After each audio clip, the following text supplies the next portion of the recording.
Дорогие друзья, я приветствую вас из Финляндии. Благодарю всех за интерес к моему каналу. Особое спасибо за лайки и комментарии. И, конечно, отдельное спасибо моим постоянным зрителям за поддержку.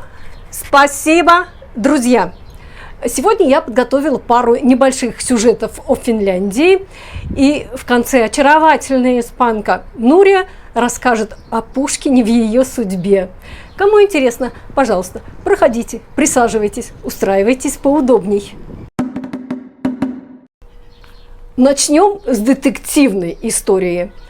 Хотя мне кажется, что это просто один из миллионов способов мошенничества. Но, конечно, я могу ошибаться.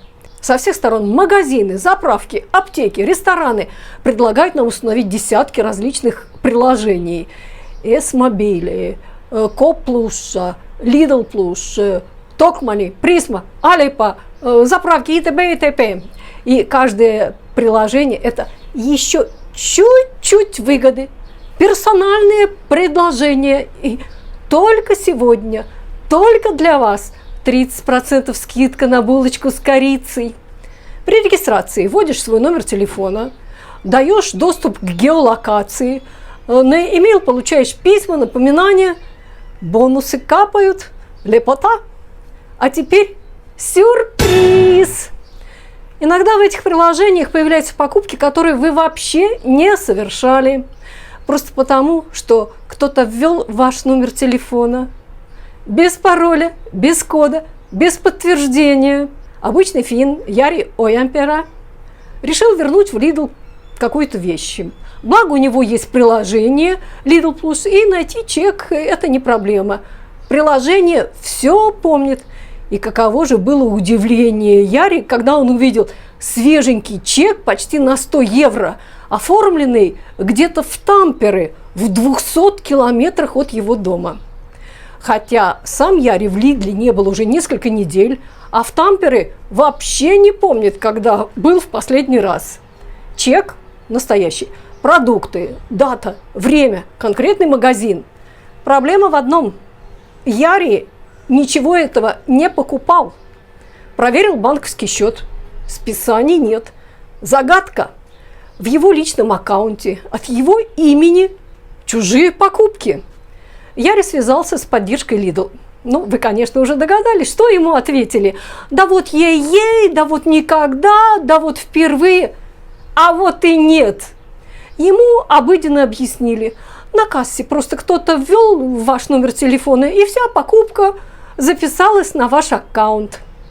Система не проверяет, чей это номер. Раз ввели номер, значит, это ваш. Вот вам чек. И вот тут начинается по-настоящему интересное. Одна ошибка, и попробуй объясни жене, что это не ты купил цветы и шампанское вдали от дома. А если завязаны еще и бонусы, скидки, возвраты и, наконец, реальные деньги? А если это не единичный случай, а осознанное мошенничество? И тут напрашивается вопрос, а насколько вообще выгодны все эти бонусные приложения? Ты отдаешь кучу данных. Номер телефона, геолокацию, полную историю покупок и почту, на которой потом сыплется рекламный спам. А что взамен? Иногда скидка 20 центов на зубную пасту. И, как оказалось, шанс, что кто-то другой будет пользоваться твоими деньгами. Ты добровольно дал свои данные и теперь сам следи, чтобы кто-то чужой не воспользовался ими. Вывод. Проверяйте свои аккаунты. Заглядывайте в электронные чеки. Сверяйте покупки с банковскими выписками. Не потому что паранойя, а потому что в цифровом мире ошибки не исчезают. Они множатся. И, может быть, стоит задуматься, а нужно ли еще одно приложение ради скидки на булочку в день рождения? Во всяком случае, я проверю опции своих обеих бонусных карт. В прессе неоднократно были статьи о компании Wolt, ее основателях и о ее работниках-курьерах. По улицам финских городов снуют сотни или даже тысячи курьеров Wolt. Кто на велосипеде, кто на мопеде, кто на машине, кто с термосумкой, кто-то без нее. Вроде бы все как обычно.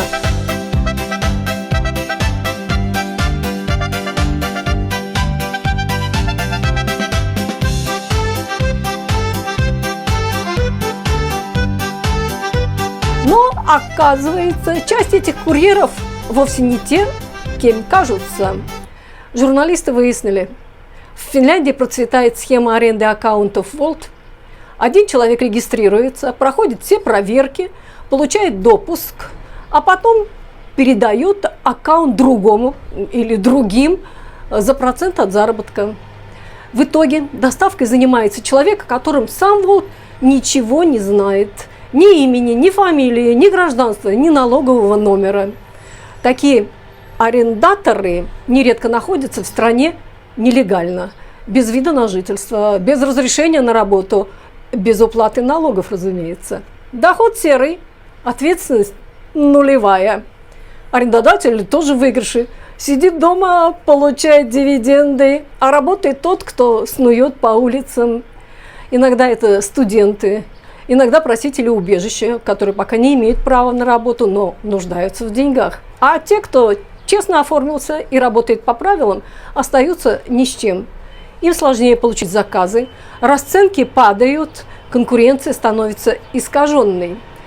И все это происходит на фоне того, что желающих стать курьером больше, чем самих мест.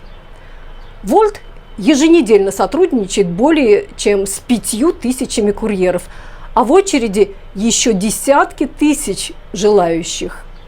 Компания говорит, что у нее есть система распознавания лиц и выборочные проверки, но когда аккаунтами торгуют в открытых Facebook-группах, а сами курьеры признаются в анонимных интервью, что работают в аренду, что-то в этой системе явно не так.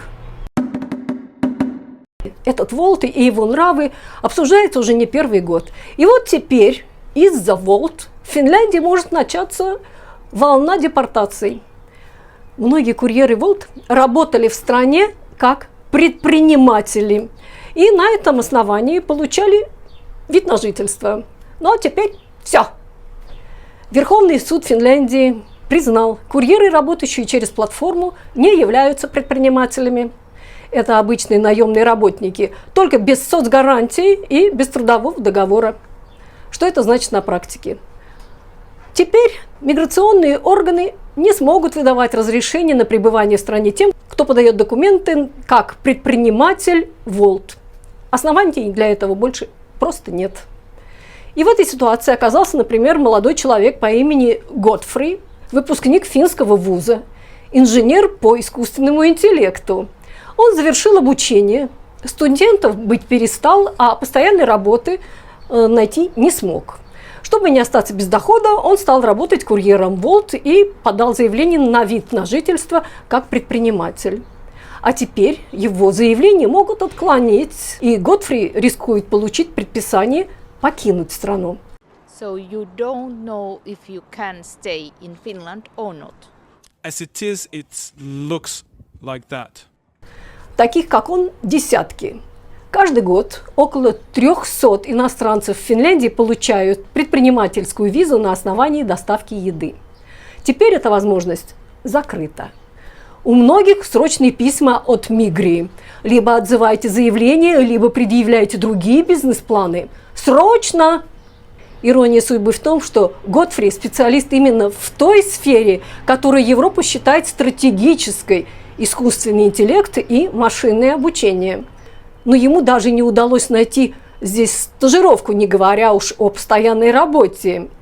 И если за 3 месяца он не получит контракт, ему придется уехать, даже несмотря на диплом, полученный в Финском университете. Сам Volt пока не сказал, как будет действовать дальше. Курьеров продолжают оформлять как предпринимателей, несмотря на судебное решение. Если завтра от Volt потребуют заключать трудовые договоры, платить больничные, пенсионные отчисления, далеко не всем курьерам найдется место в списке работников компании.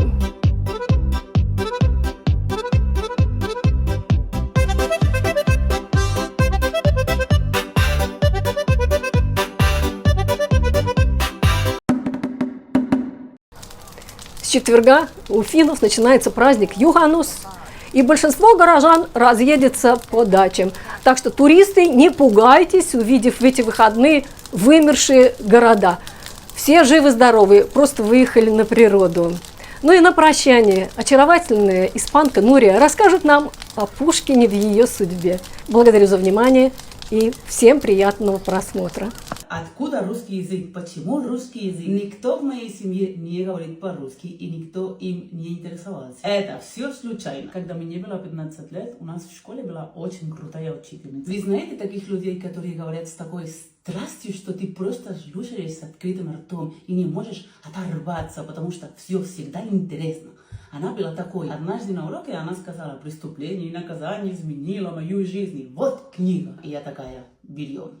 Надо. В тот же день я пошла в библиотеку, взяла книгу и начала читать. С уверенностью скажу, что подростковая Нурия поняла где-то 10% из этой книги. Но я чувствовала себя такой умной и особенной, такая: Нурия, ты это сделала. С того дня я начала читать русскую литературу очень много. Не знаю, все подростки такие, хотят быть особенными. Кто-то любит маму и Японию, кто-то панк, кто-то моду, а я полюбила мёртвых бородатых дедов, вот. И когда я узнала, что день рождения Пушкина 6 июня, как у меня, я офигела. Мама, это судьба, это не может быть совпадение. Кто-то из наших предков точно переспал с кем-то из Питера. С тех пор я праздную и свой день рождения, и день рождения Пушкина. И не могу объяснить, как и почему, но все мои друзья всегда за. Все эти Пушкины, они из разных дней рождения. Короче, с днем рождения меня и с днем рождения Саша. Ese Pushkin como mola, se merece una ola.